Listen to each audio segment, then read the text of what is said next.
of the Federation of Filipino-Chinese Chambers of Commerce and Industry, Inc. The president is Mr. Victor Lim. Now I will introduce each one and they will give an opening statement. Mr. Victor Lim is president of Federation of Filipino-Chinese Chambers of Commerce and Industry, Inc., FFCCCII. This is a national federation of over 170 Filipino-Chinese chambers of commerce and diverse business organizations from Apari to Tawi-Tawi nationwide. Mr. Victor Lim is a prominent and respected philanthropist and very accomplished, successful industrialist. He is the chairman and CEO of Beko Paper. Everyone later on, among our special gifts today to all the media guests will be high quality Beko Paper notebooks, very unique at all. And we have other gifts specially prepared for all our media friends and bloggers. Now I'd like to invite Mr. Victor Lim to give an opening statement. By the way, he is also the chairman of the Filipino at Chino Magkaibigan Foundation. This is a coalition of 30 plus biggest Filipino-Chinese cultural, civic, and business federations nationwide, always in the forefront of any disaster relief in the country.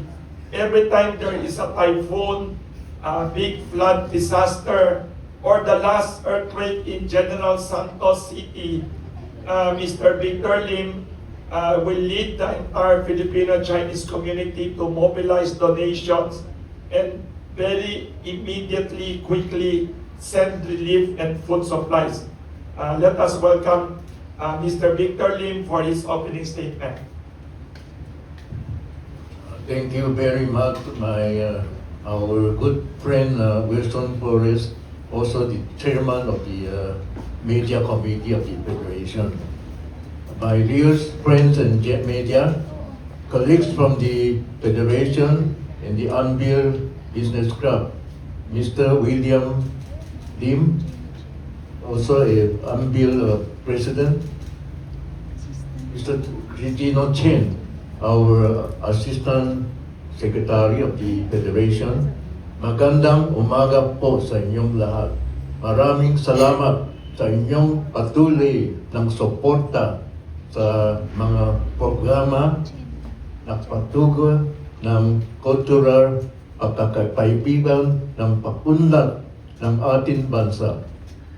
Thank you for joining us today, this press conference. On behalf of the Federation, I want to share some advanced screening of the film Dear You, presented by the Unbill Business Club in partnership with the Federation of Filipino-Chinese Chamber of Commerce and Industry, Inc. Our Federation has always been committed not only in promoting sustainability and inclusive economic growth in the Philippines, and supporting meaningful social, economic, charitable initiatives.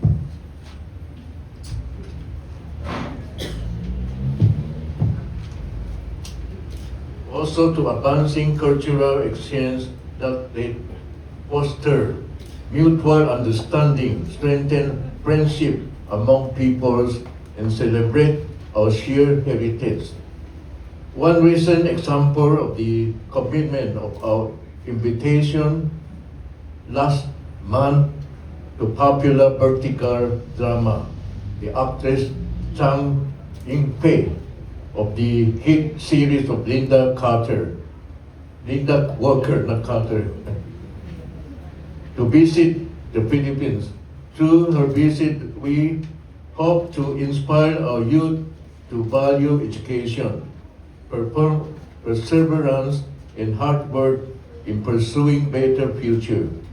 This advocacy reflects the spirit of our Operation Barrio Schools program, through which the FFCCII has donated more than 6,500 barrio schools nationwide to the underserved communities throughout the country since 1961.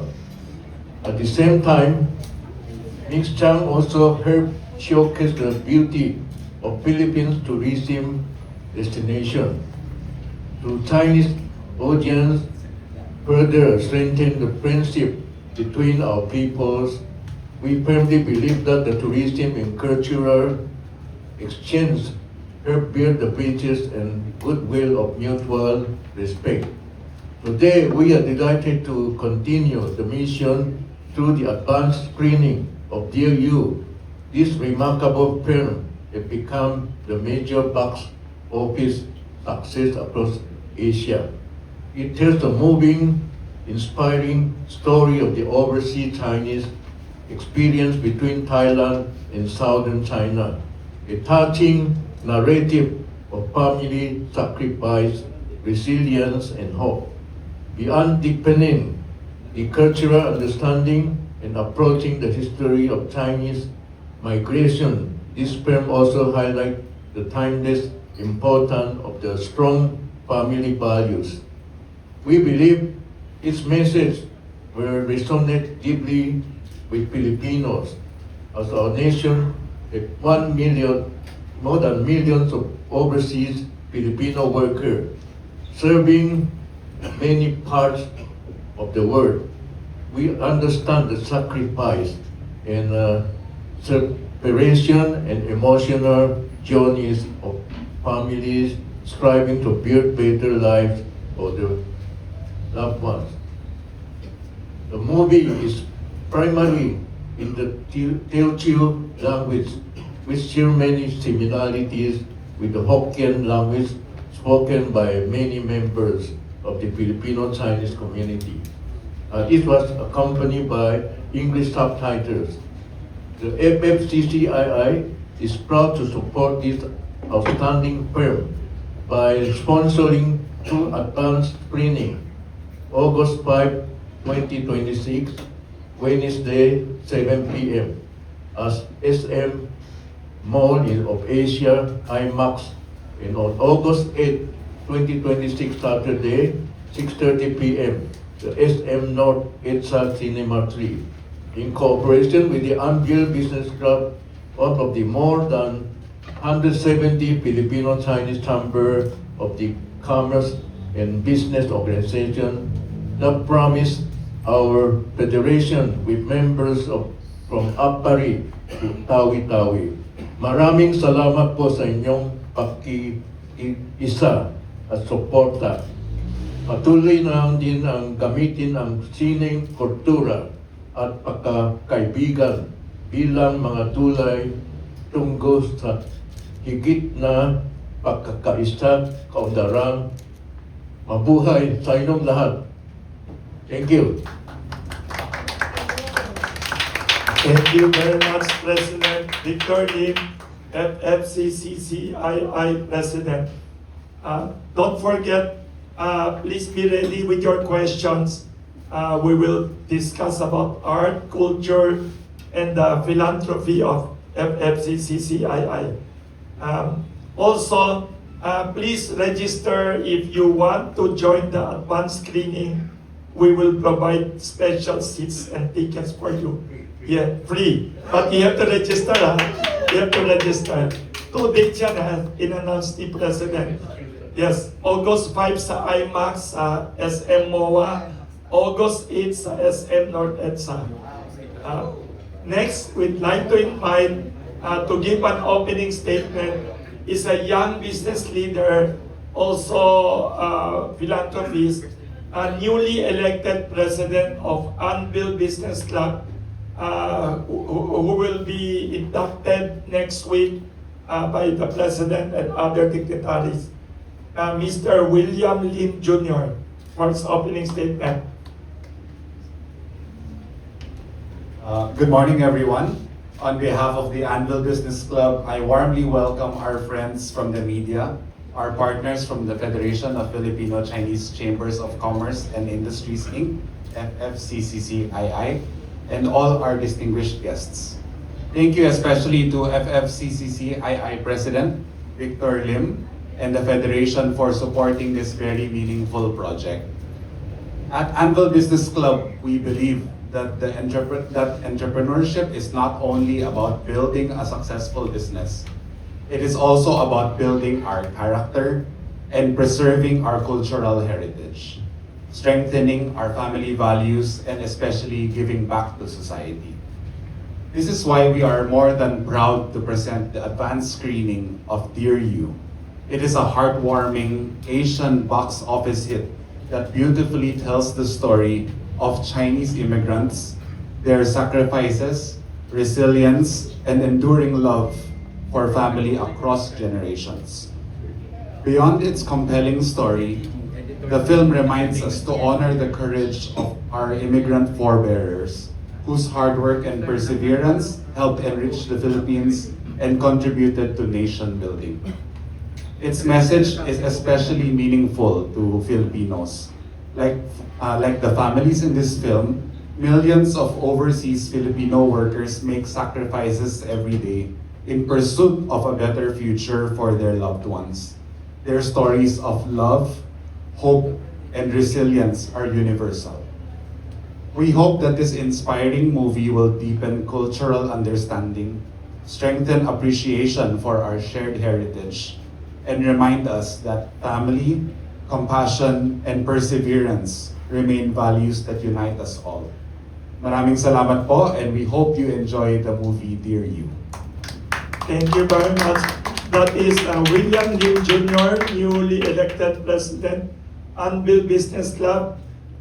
They are co-hosting, organizing with FFCCCII another movie premiere, a movie advanced screening, August 8 in SM North EDSA. If you want to watch that schedule, please register yes, you can choose 2 dates. We will provide free tickets for all the media friends here. Before we proceed to the next one to speak, I'd like to acknowledge the presence of Mr. Eduardo Comantiat over there. Can you give us extra seat, Ms. Lani? Mr. Eduardo Comantiat is FFCCCII board member and also co-chairman of the Public Information and Media Committee. Welcome, Eduardo Comantiat, known as Eddie. Next, to say a few words is the FFCCCII Assistant Secretary General, very hardworking behind the Secretariat work, Mr. Gino Chen, to say a few words and invite our public to watch this movie. You want to say hi? Good morning. Yes, good morning, Wilson. I didn't notify that I yes, also have yes, have to just speak. yes, just Well, just invitations to all our media friends to attend and watch this very meaningful movie. Is coming. It's an advanced screening naman with 2 organizations, which is the FFCCCII and also on August 8, which is the in collaboration with the Anvil Business Club.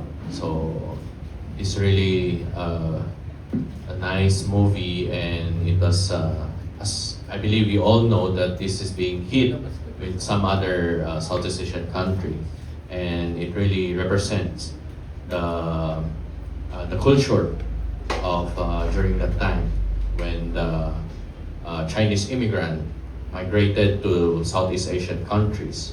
And significantly, this is also somehow represent same feeling, no, with our overseas workers, our OFW who are working also overseas and sending their assistance, their needs of for their families back here in the Philippines. Likewise, that was happened during the earlier when our Chinese immigrants who migrated to these Southeast Asian countries and giving their aids to their family in China. So it's really very relevant sa mga nangyayari din natin ngayon with our OFW, likewise. And also, it's very historical din. So it's really a good movie to watch. There are some shared culture, history, education for our next generation. And thank you, and hope lahat po tayo manood on this 2 advanced screening day. Thank you very much. Thank you, Mr. Gino Chen. Before I request the last speaker to give an opening statement, Mr. Edwin Cobancat, the media requested a group photo. Can we please take a look at the cameras? Picture taking now. Some photographers asked, can all of the panelists look at the cameras? Tingin lang tayo. Smile daw for the cameras. The photographer's request. Please smile. Look at the center daw muna. Look at the center. Smile. To the left, left. Yes, to the left, please. Okay, to the right side naman. Look at the right side.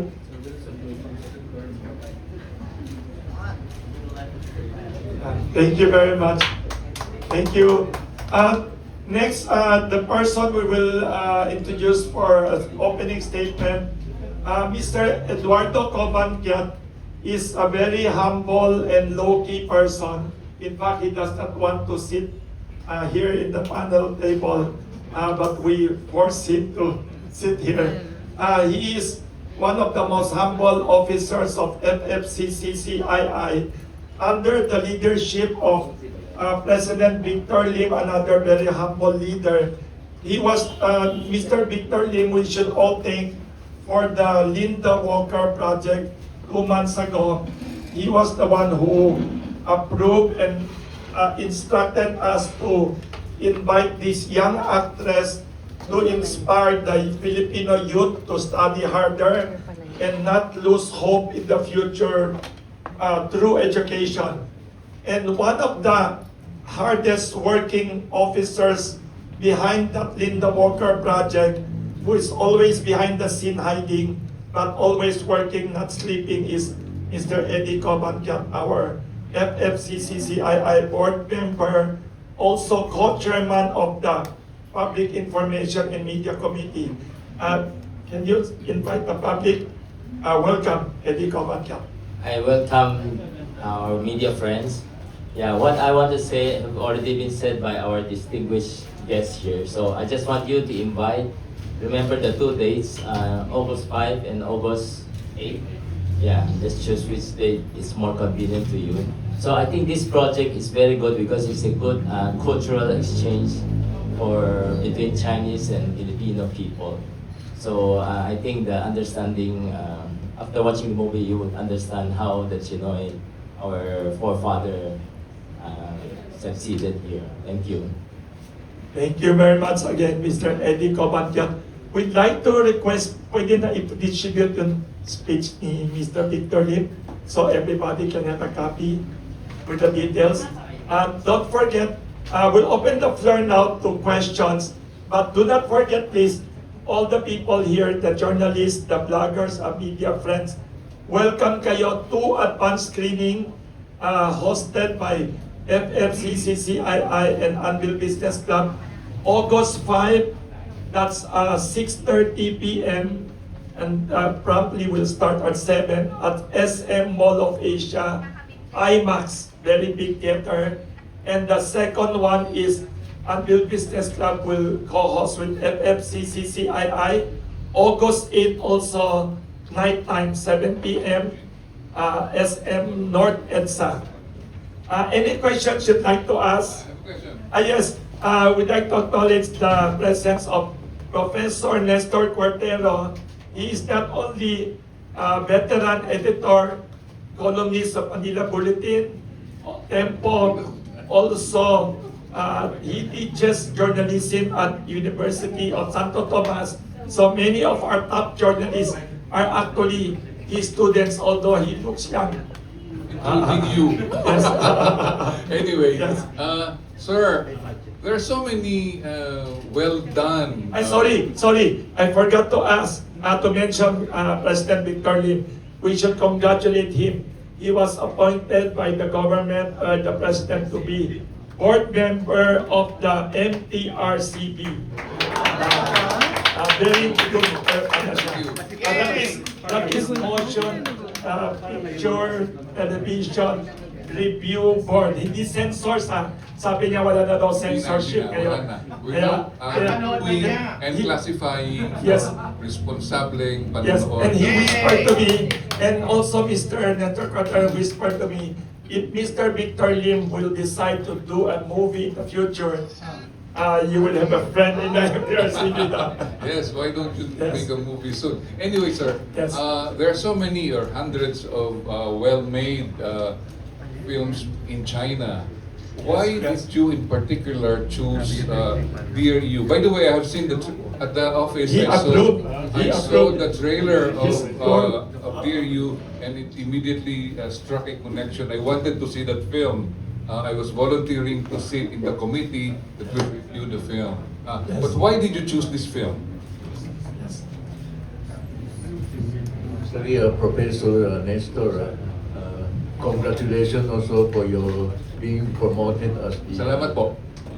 So actually this term is very parang ano yung mga contract worker natin, overseas worker natin, ano, the same situation eh. During the time of the 1960s, 70s, ano, talagang mahirap yung China. So a lot of migration going to Southeast Asia, including Philippines, Thailand, Malaysia, and Indonesia. But this movie is about the Teochew is those people from China also, no, from southern China. They migrate to Thailand. So they have to send money every time to the homeland, mainland China. So parang the same situation din natin ngayon eh. Our overseas worker also doing the same for our people. 38 billion dollar a year to the Wow, Philippines. $38 billion a year. But I urge our Filipino people to save some money for your business, to do your business. Aside from the Migration issue, parang love story din po siya eh. yes, I saw Yes. some scene with the love story and some sad and happy moment. Hanggang ngayon po ba, sir, nag-migrate pa ang mga Chinese to the other parts of the Right now, not so much because the Chinese economy are improving and a lot of middle class people already let's say around half of the 1.1 billion 400 million people.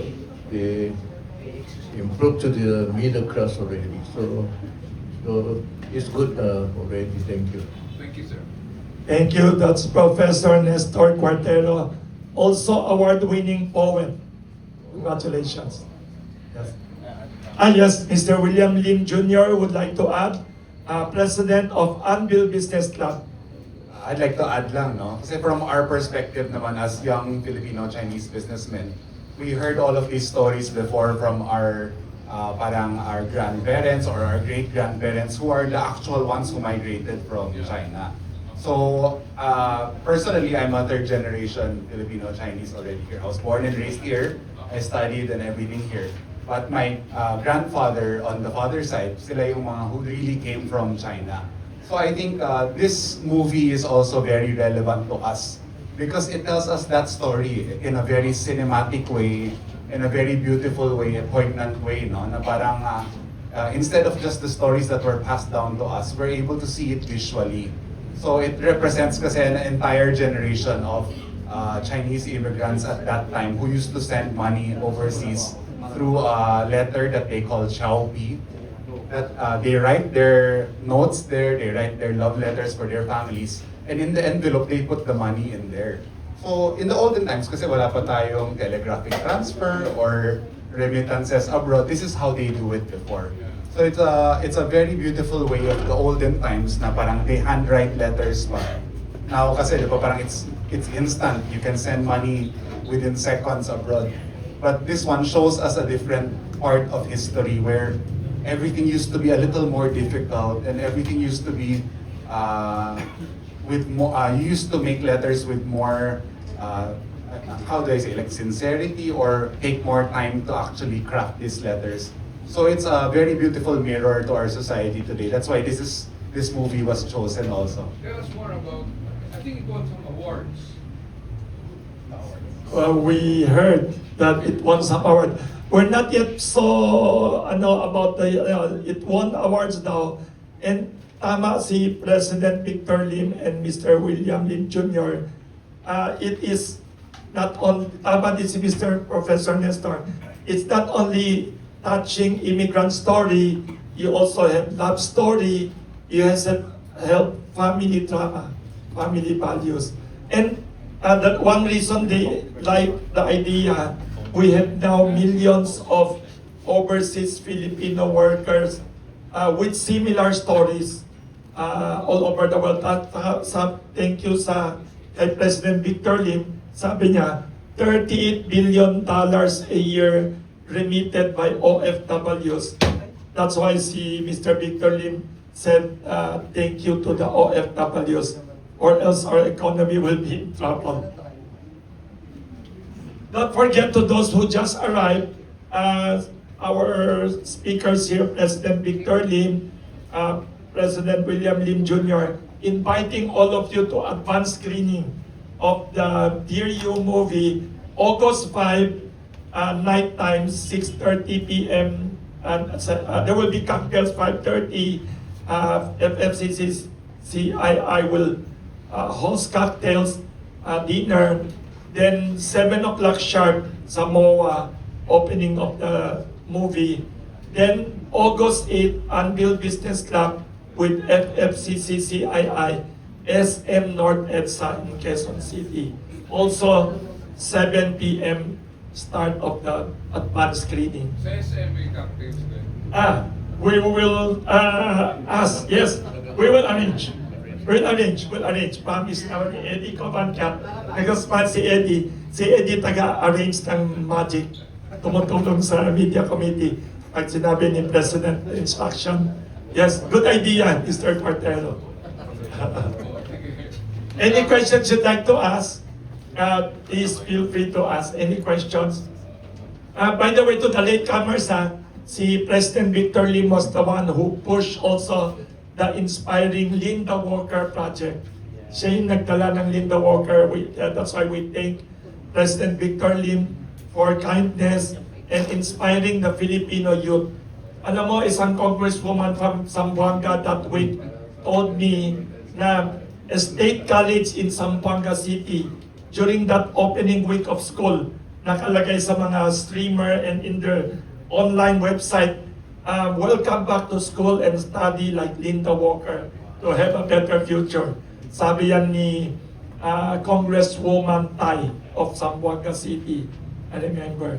Thank you to FFCCCII President Victor Lim for bringing that inspiring and humble actress. Yes, thank you. Hello, good morning. Yes. May tanong po ako, yung Yes. pelikula is relatable po yung movie sa Pinoy. Kasi Yes. lahat tayo nakaka-receive ng wrong text or call. Yes. So kaya po, may plano po ang Anvil Publishing na mag-produce ng ganito ring pelikula na Pinoy movie adaptation. FFCCCII or Anvil Business Club. Ang genre po ay romance, drama, comedy, at may hugot factor. Good question. I have suggestion po na kung may plano po kayo mag-produce, si Ivana Alawi, si James Reid. Kasi sila may 42 million followers, si Ivana, at si James Reid at 80 million social media followers. So ano pong masasabi niyo dito? Thank you for that question. We'd like to ask President Victor Lim if he would like to go into movie production. Have you ever been invited to be a movie producer? Alani, microphone para makasagot sila. Pahiram mo na para makasagot sila. Yes. Are you the producer of Would you open, are you open to the idea of producing a movie about OFWs? About the OFW, I think we can support the producing of this kind of movie. And you're open to the We are idea, open- yes. open to the idea. Kasi si James Reid po may international appeal at commercial viability. Kasi malaki ang social media follower, kaya marami manonood, magpatok sa pelikula niyo kung mag-produce kayo po niya. Thank you, thank you. Very good. Who will be the actor and actress? Kasi Alawi is, Okay. Sarah Alawi is 29 years old, and James Reid Thank you, thank you. is 33 years old. Bagay sila sa mature role. Thank you very much. Pareho sila sa debut. Sabi ni President Victor Lim, open siya to support an OFW movie project. Mr. William Lim Jr., also in manufacturing. Konti na lang ang pabrika sa Pilipinas, ito na sa tabi kong dalawa. Matyaga pa rin nagpa-produce. Ito pala, for those who are latecomers, aside from our other gifts, we have special high-quality notebook. Ang bango ng papel, mas pabango pa sa tao, parang gano'n. Beko paper notebook, courtesy of President Victor Lim. Big and small notebooks, which hindi to bola, Mr. Lim, tingin mo, everyday, Jerry, kasi mo, yes, pero maraming notes, hindi to bola, everyday. Useful. So, any other questions you'd like to ask? Don't forget, the advanced screening is August 5, Mall of Asia, IMAX, and August 8, SM North EDSA. The reason dalawa, tinanong ko sila, sabi ko, Mr. President Victor Lim and William Lim Jr., they're not related they're just same last name lang. Sabi ko, bakit dalawang dates ang pinili ninyo? Kasi sabi ni President Victor Lim and Mr. William Lim, our theaters are not big enough for all the guests they want to invite. They want to invite many of our media friends and also the philanthropists helping in the philanthropy of FFCC, CII, and Anvil Business Club. That's why kailangan dalawang theater. Yes, North and South. Sabi nila North and South for convenience of people in Quezon City and in Parañaque. Any questions you'd like to ask? Don't be shy. Yes, the very famous journalist from PEP.ph, Mr. Jerry Olea. Nakita rin naman PEP natin is the na, famous online entertainment. Yes. we read and published the official statement of the Federation regarding the they published. AI-generated Yes. industry where Filipinos are portrayed as monkeys. Can we have some more insights from the other officers? Thank you, Jerry. Naglabas ng statement si Thank President you, Victor. Jerry, for publishing that. Sabi kasi ng officers ng Federation, this session daw is just about the movie. Okay. Sorry, another lunch. We'll have Okay. another lunch with you. Pero Pero thank you very much for publishing the statement of FFCCCII President. Alam mo, hindi natutulog ng maaga si Mr. Lim sa dami niyang trabaho.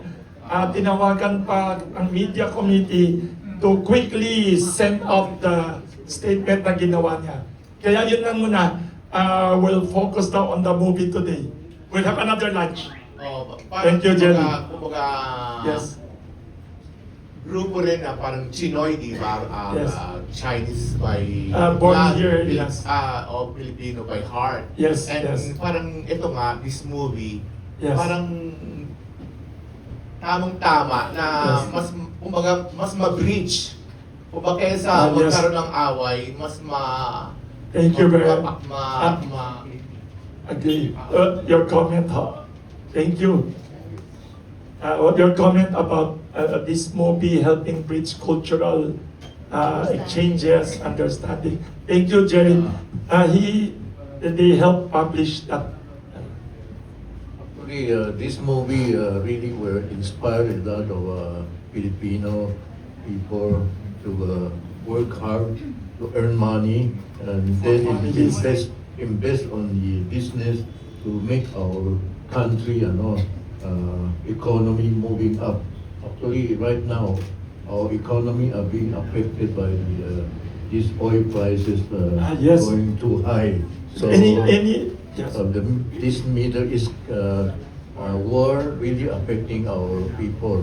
So hopefully, some of the remittance should be saved for doing business to help our country growing higher. So sana 38 billion, kung 10% lang, it's already 3.8 billion dollar.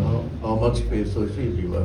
So malaking tulong din sa economy natin ito. Thank you. Thank you very much, Mr. Jerry Olea, very supportive of FFCCCII advocacy. Thank you. In continuing, I got a text, President Victor Lim, related to what you just said.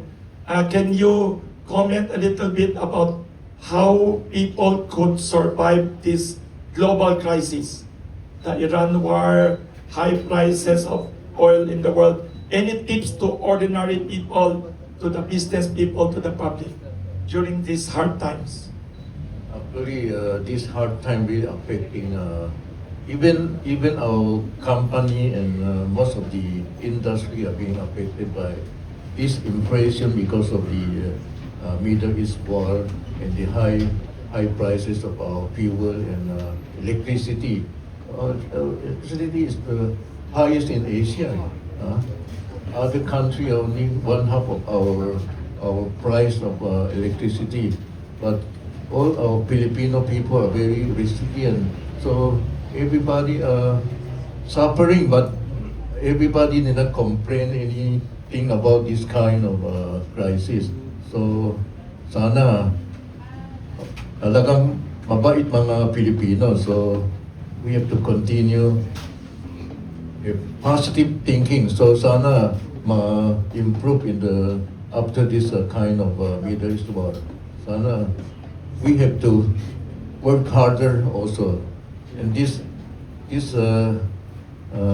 cost of living are really high. So we have to have some saving for our future. Thank you. Save more money and be resilient. Mr. William Lim Jr., would you like to comment on the question of Mr. Jerry Olea about this movie helping promote more understanding, especially I think sila na we will understand more the immigrants and even the OFWs. Yeah, so my comment on that is actually when there is crisis, diba, when two parties have a misunderstanding or are not seeing eye to eye, it's better to find ways to find similarities between the two parties. Like Because movies. the more similarities you find with each other, the more that you see that you're not enemies to begin with. So if you have a lot of similarities, and you'll become friends later on. So this movie will show a lot of similarities between their situation in the olden times and our situation right now.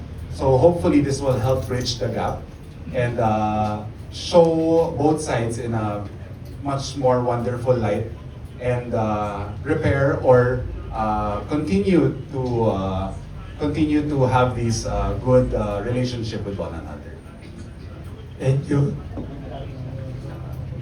Any questions you'd like to ask? About the movie.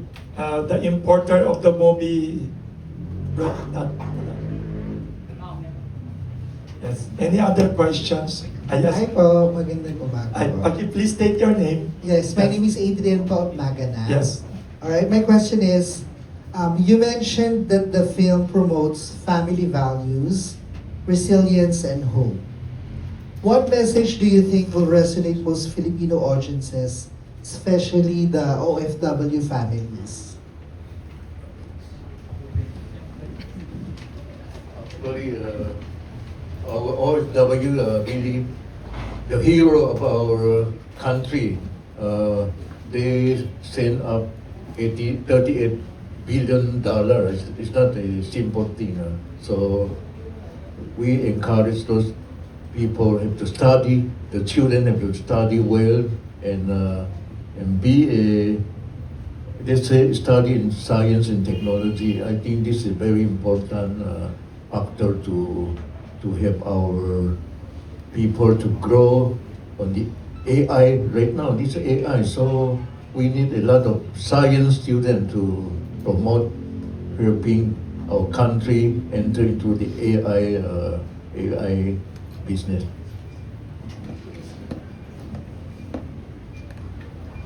Any comments about the movies, the lessons? So I guess from our side, on the perspective of the younger Filipino Chinese, no, so parang this movie will help also show all the experiences of our ancestors, of our forebears. So it will give us more of an understanding of that. Because sometimes we're so hooked up with technology and the latest trends or the latest crazes, ganon. This will give us a time to reflect and to slow down and to see how our parents, our grandparents worked so hard before to give us the life we have today. So which is admittedly better than the times before. So it will give us a brief pause, no? So during those nights, para we can see and we can reflect more. Thank you very much. Yes, one more question. See Mr. Adrian. Follow up. Yes.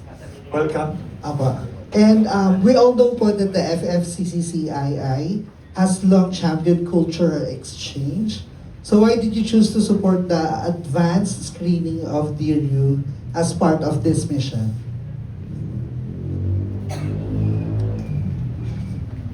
Actually, this movie is really very popular in Asia already, so we plan to have this movie show to our Filipino people about the same situation, the early Chinese and the Filipino overseas worker, the same situation tayo. So sana this movie will make our people more hardworking and learn more educational. Sana we have to improve our education system talaga eh.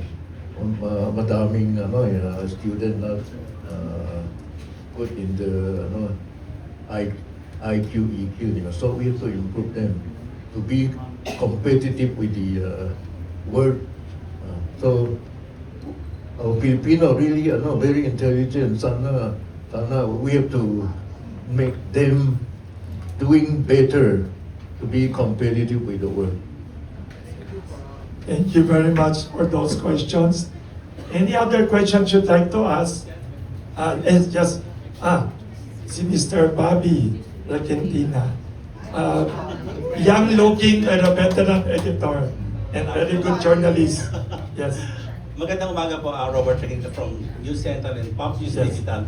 Sir, the movie will open during the Ghost Month. Hindi mo ba kayo na bother na sa resort ng ito? Very good, that's another unique tradition.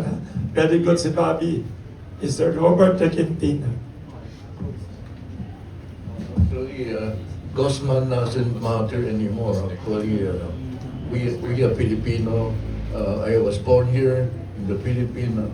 I don't believe in the Gosman anymore. So it's some superstitious mind in the Gosman. So every man is a good man, not anymore Gosman. Thank you. Positive thinking si Victor Lim. Si Ms. Janice Nabida, editor of Bulgar paper. Please state your name again. Hi, sir. I'm Janice Nabida from Bulgar po. Sir Victor, my question is, do you plan to invite our Filipino Chinese celebrities to promote the movie or attend the advanced screening just to make some noise Great about this suggestion. film? That's a great suggestion. Actually, some of the Filipino movie stars are very popular already, like Kim Chiu and I think Yes. other like Jose Jose Marichan Mari also. Chan, the very famous singer, Yes. and also We might invite them. Good idea. we can invite them to watch the movie also. Great idea. So is there an effort already? with your idea, we should start that effort. I think it's a very good suggestion that we were Yes. try to invite them to Barcelona. Yes. Any others you'd like to invite? President William Lim, Eddie Cobantiat, or do you have a wish list? Baka our media friends could help us invite and reach out to them. Yes. Any other questions you'd like to ask? Yes, it's a question at the back. Hi, Sir Gentlemen. Yes. Maraming salamat po sa pagtanggap sa amin dito. Yes. To introduce myself, I'm a freelance journalist. Opisina ko dati sina Sir Robert Lecentina at saka si Nestor Cuartero, mga editor yes. ko dati sa Manila Bulletin. Yes. So, I'd like to parallel with the story of the Chinese migrants and the Filipinos who are now OFW. overseas. Yes. May pagkakapareho po ba? Pagkakaiba? Yung mga Chinese na nagpunta sa Pilipinas, naging successful, look at you gentlemen, saka yung mga Pilipino sa abroad po. Ano po yung lessons na makukuha po natin? Good question. I have your microphone. Yes, that's a good question. I think we have a lot of overseas worker investing on the. I think they mostly investing in the real estate, like a home first. Of course, you have to build a home first, and then if excess money, you can do some business to help your household people to have a quality life and good education. So, Sana, this I really, I told you several times already. Tell our overseas worker to really work hard and then save some money for business, so that they will be one of the Taipan in the future. Thank you. Yes. You would like to add, Mr. William Lim Jr., are there similarities between overseas Chinese migrants in the past and the OFW phenomenon of the modern era now? The similarities actually are very pretty straightforward from what I see. No? Before, the Chinese migrants had to leave their country because of maybe lack of opportunity or hardship in the country. So they leave the country that they love so much, of course, they leave their families to find greener pastures abroad to earn money, diba? Then this money they send back to their families because they, of course, they love them so much that they will support them through the their financial requirements. So the money that they use maybe went into, like as Chairman Wilson said, it's more of for their building their house, or maybe for the education of their children, or for food supply. That directly mirrors also what our brothers and sisters now in the Philippines had to go through also. So they also, maybe due to lack of opportunities here, or maybe some other employment abroad that called them now, they also went abroad to earn money and send back to their loved ones here. So I think it's very much similar. Thank you very much. We have last question now. One more last question from anyone. There's a famous Oski question. The blogger who's very well known. Kahit anong nakatago sa likod. Kahit anong si talented Mr. Oski Lecamar. Yes, last question. In the age of streaming platforms and short-form content, why do you think audiences still embrace a deeply emotional, traditionally family drama? Yes, good question. Why do you think traditional movies are still relevant and now successful in this era of puro cell phone short? This depicting the history of the China during the hard time talaga in the 60s, 70s. So a lot of migration talaga going out. So we are very fortunate that my parents, my grandparents migrate to Philippines and have established a business. And during the old Marcos time, they allowed the Chinese to become a Filipino citizen on the very easy way to apply for citizenship during that time. So a lot of Chinese can enter the business of manufacturing and retail business. So a lot of Taipan become Taipans because of this integration of the from Chinese to Filipino citizens. So we are loyal to our country in supporting our country in growing business, and everybody will be prosper in the future. Thank you. Thank you. William, Eddie, why do you think this movie is successful in the era of short videos? Yeah, I think partly because the Chinese immigrant can relate to this movie. Not only in the Philippines but all over the world. I've seen some blog about even in the States, the Chinese immigrant in the US also watch that movie and really resonate with them. So I think this is a niche market of Chinese immigrants all over the world that's finally being recognized now with this movie, maybe. And I think this can also serve as lesson for other immigrants like our OFW. Maybe they can get some key takeaway on how the past generation of Chinese immigrants coming here, they can also relate to. Thank you. Thank you very much, Eddie Cobantiat, Victor Lim, William Lim Jr., Gino Chen. Now we'd like to invite all the panelists to give a closing statement, to summarize, and to invite the public. We will start now naman from the farthest. Mr. Eduardo Cobantiat, FFCCCII board member and co-chairman of the Public Information Committee. Yeah, just want to invite all our media friends to watch this movie. It will really be interesting. Thank you. Thank you. Mr. Gino Chen, Assistant Deputy Secretary General, FFCCCII.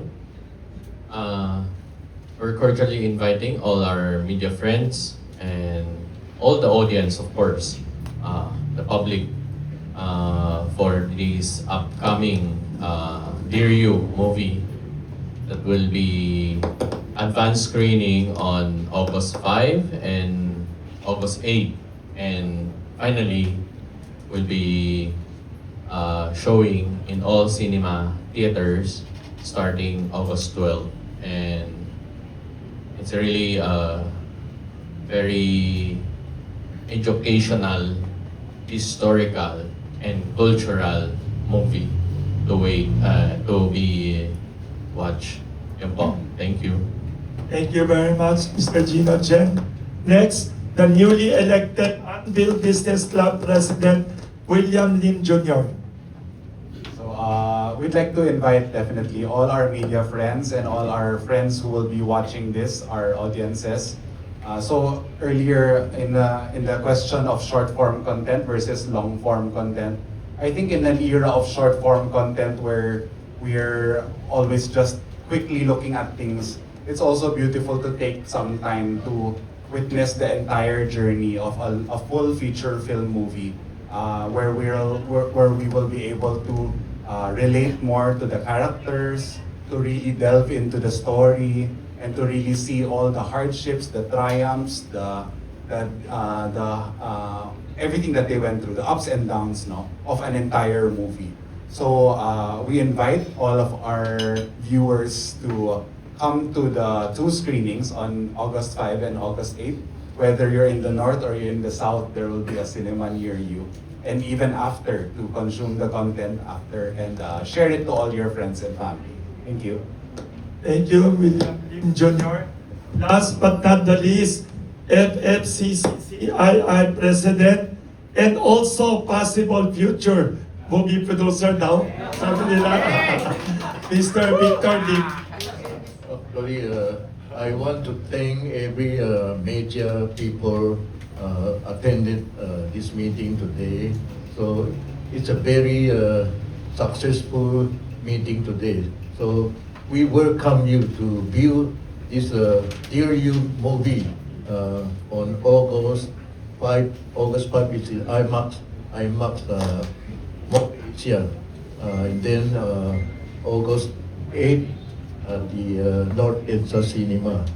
So it's a very nice movie. Sana panood kayo. It's free for our media people to join our movie presentation. So we are very happy to see you on those days. Thank you very much. Thank you very much once again. I forgot to add pala, si Mr. Victor Lim, President of Federation of Filipino-Chinese Chambers of Commerce and Industry, Inc., which is the organization which has donated the biggest number of public school donations in Philippine history, 6,500 public school buildings since 1961 up to now, in every province of the Philippines, from Apari to Tawi-Tawi to Sulu. Yun ang one of the passion projects, civic projects of FFCCCII, and Mr. Victor Lim and the entire federation has been doing that before all of us here were born, I think. Most of us. 1961. So thank you again to every guest natin from the media, our blogger friends. Thank you very much for coming here. Let us have a traditional photo. Now, usually we have pandesal, but today we have picture also with a notebook. Bacon notebook. Yes, sabay. Let us have a group picture standing. That is our tradition here. Mr. Victor Lim, Mr. William Lim, Mr. Eddie Coban, Gino Chet. Dito nag-press con Mr. Lim si Bongbong Marcos, Leni Robredo, and Sara Duterte, holding the same pandesal. In the middle daw, smile in the middle. Pwede sa kaliwa, tingin tayo to the left side. Look at the left side. Yes. Smile to the right naman. Smile to the right. Thank you.